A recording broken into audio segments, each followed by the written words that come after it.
Kaixo, arratsalde honetan ongetorri gaurko hitzaldira.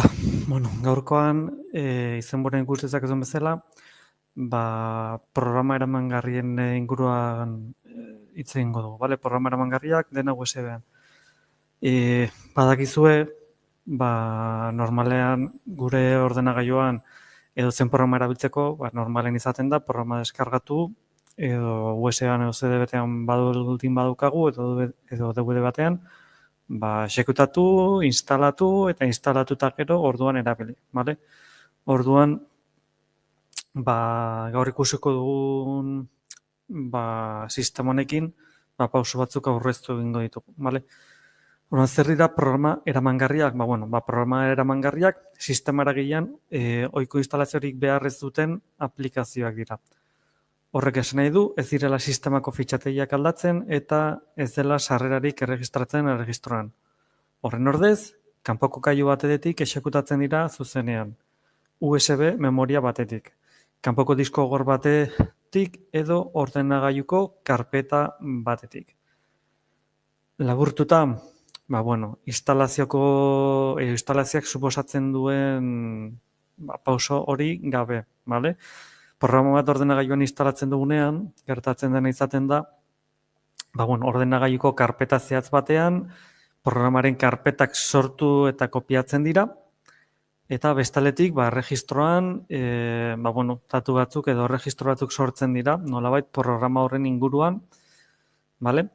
Eta, programa eramangarriak nolabait guzti hori nolabait ezeztatu egiten du. Zuzenean, instalatzen sortzen diren karpeta horiek dauzkagu, bale? Baina erregistroko artxibori gabe eta instalatzeko pausori gabe. Programa honen karpeta hauek, aipatu da bezala, bai USB batean, disko externo batean edo ordenagailuko karpetaten eduki ditzazkegu, bale? Horren arabera, programa eramangarri hauek exekutatzen ditugunean, kargatzen duen abiadura hori, bizkorragoa edo motelagoa izan daiteke, erabiltzen dugun USB, disko eta ordenagailuaren arabera, bale? Horren arabera, bizkorrago edo motelago egingo du programa honen karga, bale? Zeintzuk dira guzti honen edo programa hauen abantaiak? Alde batetik, eramangarritasuna, bale? Normalean, programa bat ordenagailuan instalatu izan behar baldin badugu, ezin dugu programa hartu eta eraman, bale? Programa hori daukan ordenagailua hartu beharko genuke eta ordenagailu osoa eraman. Portatil bat izan ezkero, bale, ez dago arazo handirik, baina ordenagailu tipiko bat, bale? Edo PC bat izan ordez, kasu horietan, ordenagailu eramatea, ez da nierraza, ze ordenagailu ez dago horretarako pentsatuta, eta, tamaina pixua eta guztia, ez dago eramangarria pentsatuta izateko, bale? Eta honek nolabait eskaintzen duen abaintetako da hori eramangarritasuna. USB batean, disko batean, poltsikoan sartzen dira eta oso eramangarria da. Bestaletik azkartasuna. Azkarrago hasten dira, ez bai dute instalazio osoa behar. Instalazio ez dugu behar, baina programa irikitzeko garaian, programa instalatuta baldin badaukagu edo hauetako eramangarri bat kargatzeko garaian, antzera izango dira. Beti kontuan izan da, ze makina, ze ordenagailu erabiltzen ari gauden, ze disko eta erabiltzen ditugun, horren arabera, kargak berdinak, antzekoak edo oso desberdinak izan daitezke. Beraz, alde hortan ez nahi sartuko, baina nahiko bizkor kargatzen ditu programa eramangarriak. Bestaletik, malgutasuna, ez dute sistema eragilearen konfigurazioa aldatzen. Lehen aipatu den bezala, programa bat instalatzen dugunean, ordenagailuko sisteman erregistro batzuk sortzen dira eta sisteman aldaketak egiten du kasu askotan. Kasu honetan, programaren karpetak dauzkagu eta ez dugu erregistroan ezer egin behar eta sisteman aldaketarik ez dira egiten, ez handiak, ez txikiak, bale? Ez dira aldaketak egiten sisteman. Dana programaren karpeta eramangarri horietan dago, bale? Beraz, nolabait horrek malgutasuna ematen digu, zeren, edozein ordenagailu erabili dezakegu, arrastorik utzi gabe, bale? Eta geneukan erabiltzen dugun ordenagailu horretan, genukan beste guztia ez dugu ezertarako ukitzen. Bale? Beste abantaila bat, hanbat ekipotarako aproposa. Bale? Aurreko puntarekin nolabait kombinatuta, malgutasun horrekin kombinatuta, bale? Edozein ekipotara eraman dezakegu, bale? Eta instalaziorik beharrez duenez, berdin dio ordenagailuan gauzak instalatzeko baimenak ditugun edo ez, instalaziorik behar ez duelako, bale? Eta sisteman eta aldaketarik ere egiten ez direnez, edozen ordenagailutan erabiltzeko aukera izango dugu arazorik gabe, bale? Beraz, alde hortatik, abantail handi izan daiteke. Vale. Prozesuan galderak baldin bazkazue, komentaren atala daukazue zuen zalantza horiek aipatzeko. Zalantzarik badagozu idatzi, noizamen begiratzen jango naiz eta argitzen saiatuko naiz, bale? Oraingoz zalantzarik ez diazue komentatu, beraz, aurrera jarraituko dut. Bale, nola instalatzen dira programa eramangarriak, bale? Hitza da oso egokia agian, bale? Zeren lehen esan dugun bezala programak ez dira instalatzen, bale? Beraz, nola lortu ditzazkegu programa hauek? Programa eramangarri bat instalatzea, bale? Esango dut, baina badakizu ez dela instalazio bat egiten, bale? Programa horiek lortzeko aukera ezberdinak dauzkagu, bale? Alde batetik, deskargatzeko aukera daukagu, bale? Webgune fidagarri batetik programa eramangarria bilatu eta deskargatzen dugu, bale? Programa hau deskargatzen dugunean, kasu batzuetan fitxategi hori, bale? Fitxategi konprimitu bat izango da, beraz, artxibori edo fitxategi hori deskonprimitu egin beharko dugu, bale? Deskonprimitzen dugunean, karpeta baten barruan gordetzen dira datuak, eta karpeta horren barruan egongo dira programaren karpeta eta artxibo guztiak, bale? Eta bertan egongo da exekutatzeko beharko dugun artxiboa, bale? Hori da hurrengo pausoa, exekuzioa, bale? Fitxategi exekutagarria bilatzen dugu. Normalean, .exe fitxategi bat izango da, bale? Eta gainean klik bikoitza egin eta argibideak jarraitu, bale? Hurrengoa, aldin bat edo bitan agertuko da, bale, kasuaren arabera, programaren arabera, segun eta nondik lortzen dugun programa eramangarri hori, bale? Hori pixkat prozesu aldatu daiteke. Hemen aipatuko dizuet, .exe artxiboak Windows sistemarako exekutatzeko artxibo edo formatua izaten dela, bale? Mac eta Linux formatuetan, beste sistema bat erabiltzen da fitxategi exekutatzen diren fitxategi hauentzat, bale? Beraz, kasu horietan aldatu egiten da, Linuxen behintzat, Macen momentu ez dugu horatzen, bale? .exeak Windowserako fitxategi dira, beraz Linuxen .exe horiek exekutatzeko programa bat beharko dugu, Windows sistema emulatzen duena, bale? Eta behin Windows sistema Linuxen barruan exekutatzen dugunean, orduan .exe hori exekutatzeko aukera izango du. Bestela, ez da aukera .exe hori exekutatzeko, bale? Baina, kontuan izan hori, besterik gabe. Bale, puntu garrantzitsua, bale? Programa eramangarriak funtzionamendurako behar diren fitxategi guztiak dituen karpeta batean entortzen dira, bale? Ez da beharrezkoa sistemaren direktorio batean instalatzea. Naiz eta batzuetan USB memorian instalatuko diren, bale? Programa hauek. Beraz, lehen esan dizuan bezala, programa deskargatzen dugunean, normalean fitxategi konprimitu bat izaten da, bale? .zip, .rar, .zazpz edo horrelako zeo zer. Artxibo konprimitu hori deskonprimitzen dugunean, karpeta bat sortuko du eta karpeta horren barruan egongo da fitxategi konprimitu horren barruan zeuden artxibo eta fitxategi guztiekin, bale? Beraz, sortzen duen karpeta hori nahi dugun tokian kokatu dezakegu. Bai ordenagailuko memorian, USB memoria batean, disko extraible batean, bale, berdin dio.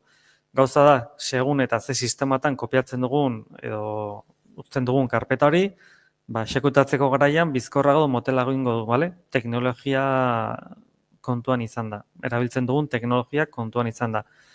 Ez da gauza bera, USB memoria hori, USB 3.0 bat izatea, USB-C bat izatea, USB 1.0 izatea, bale?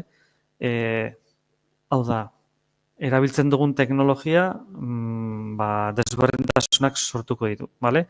Eta disko baten gordetzen balin badugu, berdin dio ordenagailuko diskoa den edo disko externo bat den, kasu hortan ere, erabiltzen dugun teknologia garrantzi handia dauka nolabait kargatzeko abiaduran.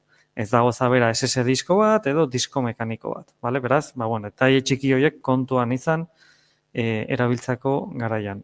Normalean, programa eramangarriak izaten direnak, programa sinpleak eta izaten dira, ez dira programa oso astunak izaten, ez dira 20 gigako programak izaten, baizik eta mega gutxitako programak izaten dira normalean, bale? Eraz, naiz eta USB batean izan, programa arinak direla esan daitekenez, nahiko bizkor kargatzen dituzte, bale? Bale, nondik lortu itzazkegu programa eramangarriak?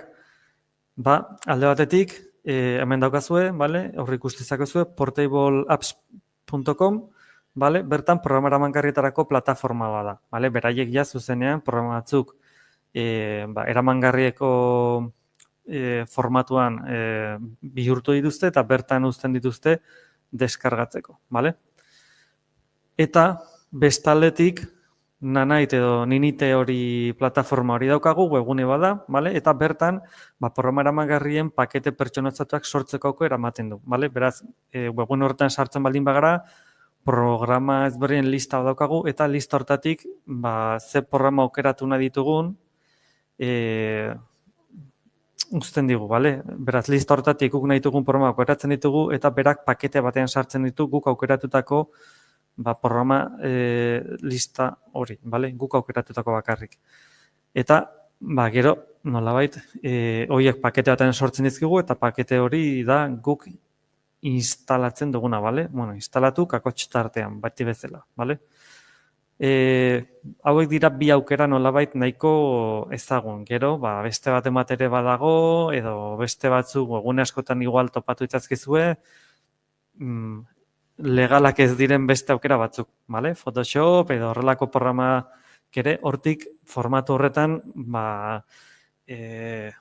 lortzok aukera ere badago, bale? Baina, lehen esan ez bezala, badekizue, Photoshop ordaintzeko programa da, beraz, horrelako programak bertsio eramangarrian ofizialki ez dago, bale? Ez doainik eta ez da ordaindutare, bale? Beraz, horrelako gauzak ere kontuan izan, gero nolabait arazoak egiteko, bale?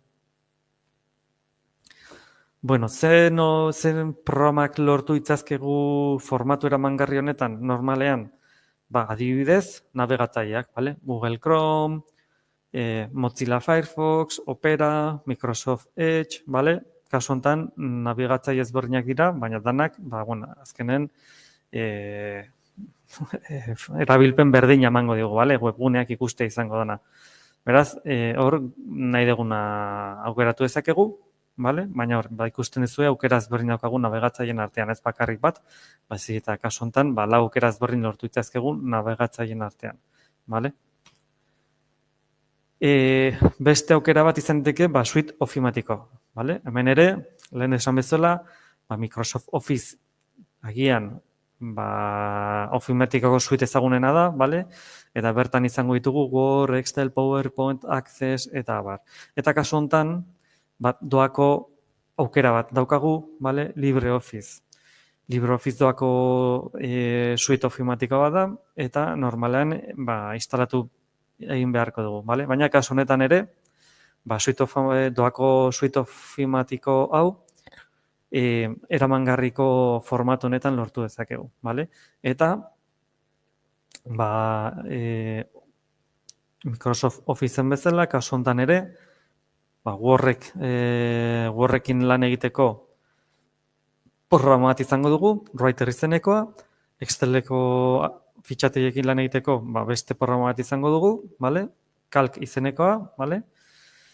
Gero PowerPoint edo aurkezpenekin lan egiteko beste programa daukagu, Impress, datu baseekin lan egiteko beste bat, Base, bale? Beraz, ofimatikan munduan lan egiteko programa basikoak, Word, Excel, PowerPoint, Access, bale? 4 programa gutxienez, izango ditugu formatu eramangarrian, ofimatiko lan basiko normalak egin alizateko, bale? Programa hauek, Microsoft Officeko programa, baino pixkat, sinplegoak dira, baina normalean behar ditugun aukera gehienak dauzkagu bertan, bale? Estetikoki pixkat aldatu egiten da, baina programa oso erabilgarria izan daiteke. Bale, hemen, programazioa munduan sartzen du edo testu editoreak, bale? Programazio munduan normalean programatzeko behar duguna izaten da testu editore bat, bale? Beraz, Word programa erabilteke, baina, Word programa egian ez da proposena, ze Worden dauzkagun tresna gehienak programazio munduan ez dute ezertareko balio, bale? Irudiak ezin dira sartu, taulak ezin dira sortu, grafikoak ere ez, bale? Beraz, programazio munduan horrelako tresnak ez dute ezertarako balio. Beraz, programazio munduan normalean testu editore basiko batekin, bale, blok de notas deitzen dena, nahikoa izango litzateke, bale? Baina normalan ez da hori erabiltzen dena da horren nolabait tresna aurreratuagoak, bale? Testua kasu batzuetan koloretan jartzen du, programatzeko, bale, laguntza eskaintzen digute, bale? Hola, programazio munduan asko sartu gabe, bale? Eta Notepad++ hau, blok de notasen bertsioa oso aurreratu bada, bale? Aukera askoz gehiago dauzka, eta programatzeko garaian lagundu egin dezake, lehen komentatzen nuen detaile txikingatik, bale? Adibidez, segun eta hizkuntza aukeratzen dugun, idazten ditugun gauza batzuk, gauza zehatz batzuk, bale? Kolori zehatz baten nolabait jartzen dugu, gero guk identifikat, testu guzti horretan elementu ezberdinak asko hobeto identifikatu ahal izateko, bale? Horrela, programazio munduan sartu gabe bentsat, uste horrekin nahikoa dela argibide bezala. Bale,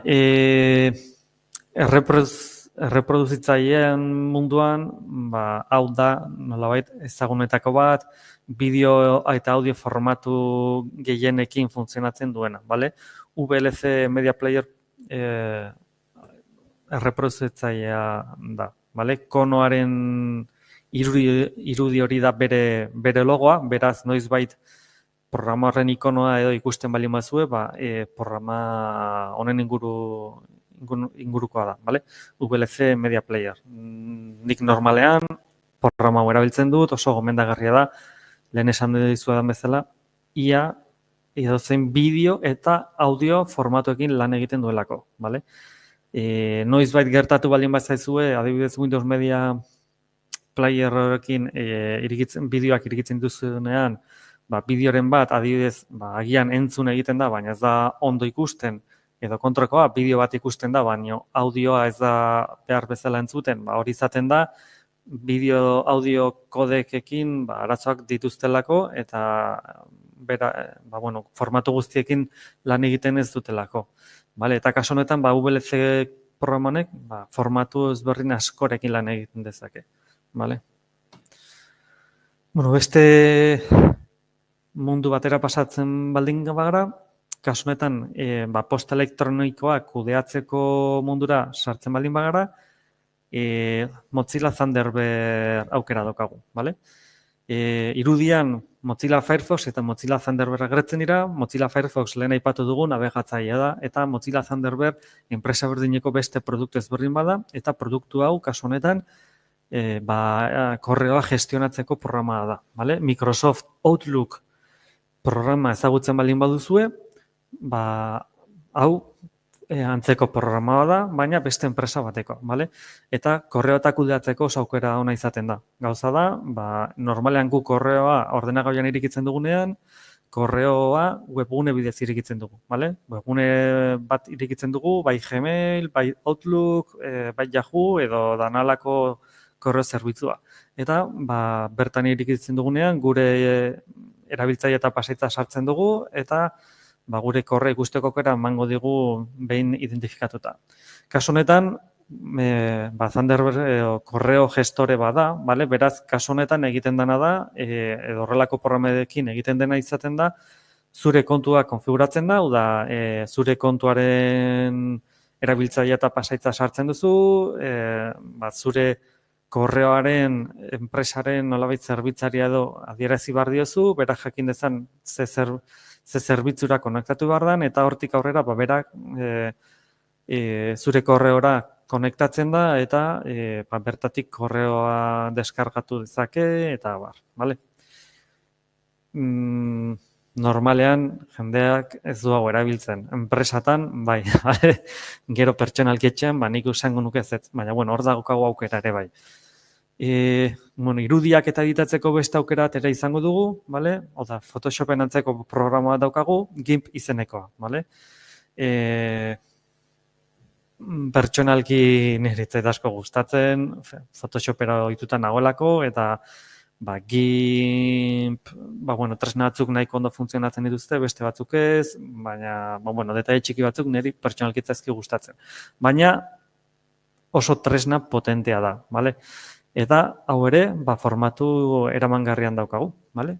Photoshop, adibidez, ez daukagu formatu eramangarrian, eta hori, abantaila bada, bale? Edo zen momentutan USB batean nahi ez balin badaukagu, edo zein ordenagailura eraman dezakegu, eta ordenagailu horretan irudiak editatzeko programarik ez badaukagu, guk USB-a sartu, eta hor daukagu programa bat, exekutatzeko aukerarekin, eta argazkiak editatzeko aukera izango dugu, programa exekutatu ondoren, bale?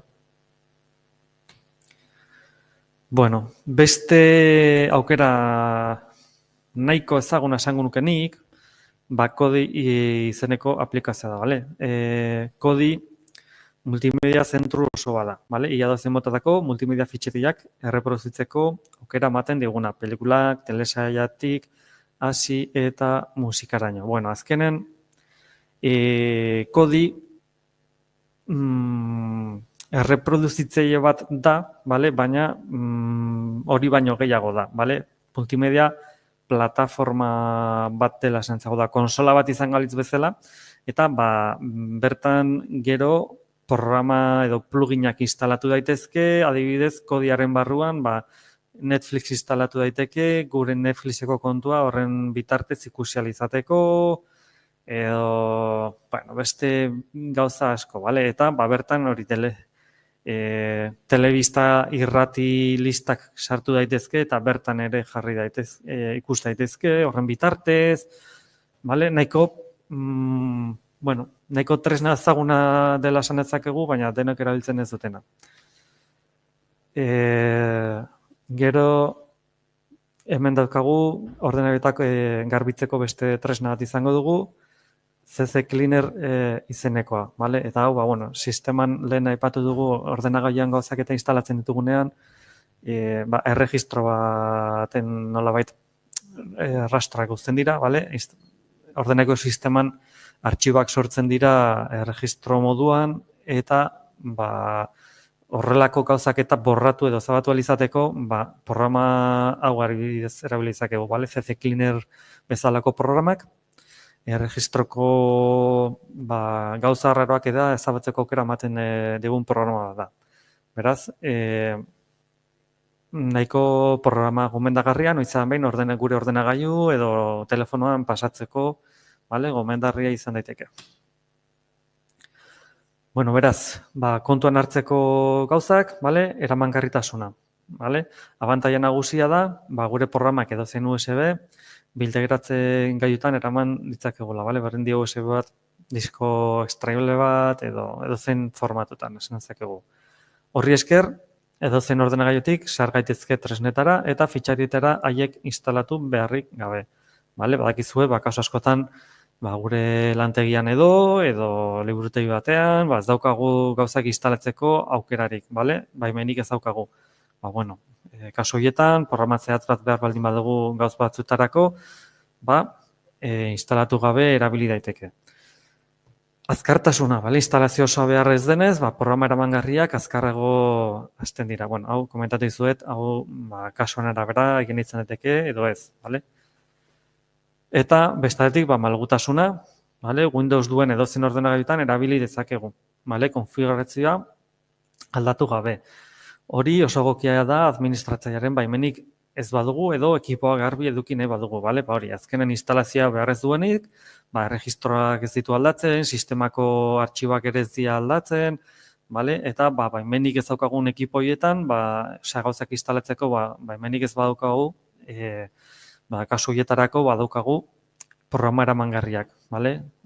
Instalaziorik behar ez dutenak, nahiko bizkor exekutatzen direnak, eta registroan artxiborik sortzen ez zuena, sisteman ere ez, beraz, aztarnarik ez dezute uzten horrelako programak erabiltzen baldin baituzue, vale?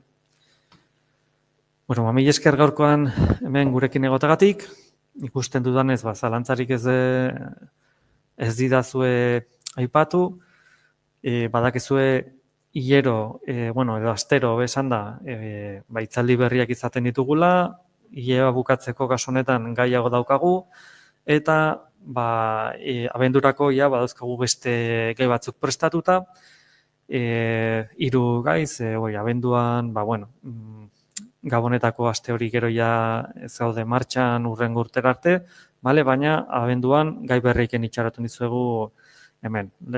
Bat musikaren inguruan, telefonoko aplikazioak, musik inguruko aplikazioak telefonoan, gero Google Takeout, eta gure kontuetan, gure gailuetan, memoria eta kudeatzeko nola egin dezagun edo trukoak eta horrelako gauzak, bale? Mila esker gaurkoan hemen gurekin egotagatik, bale? Eta hurrengora arte. Agur!